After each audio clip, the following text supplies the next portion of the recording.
Hi friends, ஒரு சூப்பரான முட்டை கிரேவி என்னோட ஸ்டைலில் எப்படி பண்ணுறதுன்றதை பார்க்கலாம். ஒரு கடாய் அடுப்பில் வச்சுக்கோங்க. கடாய் ஹீட் ஆனதும் கொஞ்சமாக ஆயில் சேர்த்துக்கலாம். ஆயில் நல்லா சூடானதுக்கப்புறமா அரை ஸ்பூன் அளவுக்கு சோம்பு சேர்த்துக்கோங்க.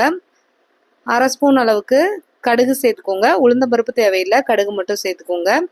ரெண்டுமே நல்லா பொரிஞ்சதுக்கப்புறம் ஒரு பச்சை மிளகாய் இந்த மாதிரி கட் பண்ணி சேர்த்துக்கோங்க. பெரிய வெங்காயம் 2 நல்லா ஃபைனாக சாப் பண்ணி சேர்த்துக்கோங்க. சேர்த்துட்டு எல்லாத்தையும் நல்லா வதக்கி விட்டுக்கோங்க.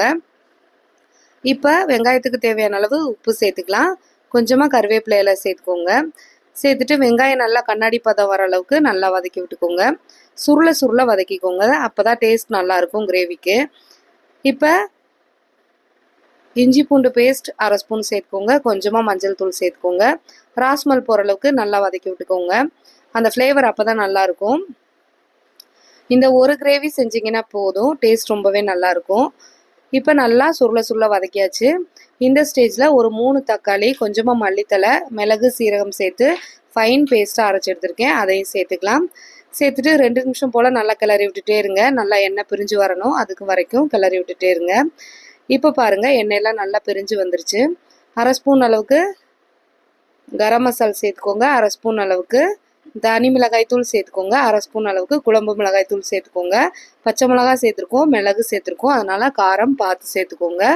சேர்த்துட்டு நல்லா கிளறி விட்டுக்கோங்க. இப்போ நமக்கு தேவையான அளவு தண்ணி சேர்த்துக்கலாம். கொஞ்சம் தண்ணி அதிகமாக சேர்த்திங்கன்னா நல்லா கொதிக்க விட்டுக்கோங்க. கம்மியாக சேர்த்திங்கன்னா இந்த ஸ்டேஜில் முட்டை ஊற்றி நீங்கள் இறக்கலாம். டேஸ்ட் நல்லா தான் இருக்கும்.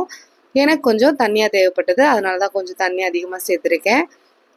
இப்போ நல்லா கொதிச்சிட்ருக்கு பாருங்கள். இந்த ஸ்டேஜில் 4 முட்டை எடுத்திருக்கேன். அதை அப்படி உடச்சி ஊற்றிக்கலாம். முட்டை உடச்சி ஊற்றி செய்யும்போது டேஸ்ட் ரொம்பவே நல்லாயிருக்கும். எப்பயும் ஒரே மாதிரி செய்யாமல் இட்லி தோசைக்கு இந்த மாதிரி செஞ்சு கொடுத்து பாருங்கள். எத்தனை தோசை உள்ளே போகும்னே தெரியாது, அந்தளவுக்கு சாப்பிடுவாங்க.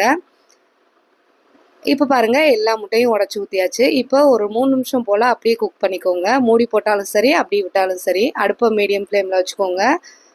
வச்சுட்டு இப்போ பாருங்கள், நல்லா குக் ஆகிடுச்சு. முட்டை சீக்கிரமே வெந்துடும் இல்லையா, அதுதான். இப்போ பாருங்கள், சூப்பராக ரெடி ஆகிடுக்கு. இப்போ கொஞ்சமாக மல்லி இலை தூவிக்கலாம். அவ்வளோதான். இந்த வீடியோ உங்களுக்கு பிடிச்சிருந்துச்சுன்னா மறக்காமல் நம்ம சேனலை சப்ஸ்கிரைப் பண்ணிக்கோங்க ஃப்ரெண்ட்ஸ். பாய்.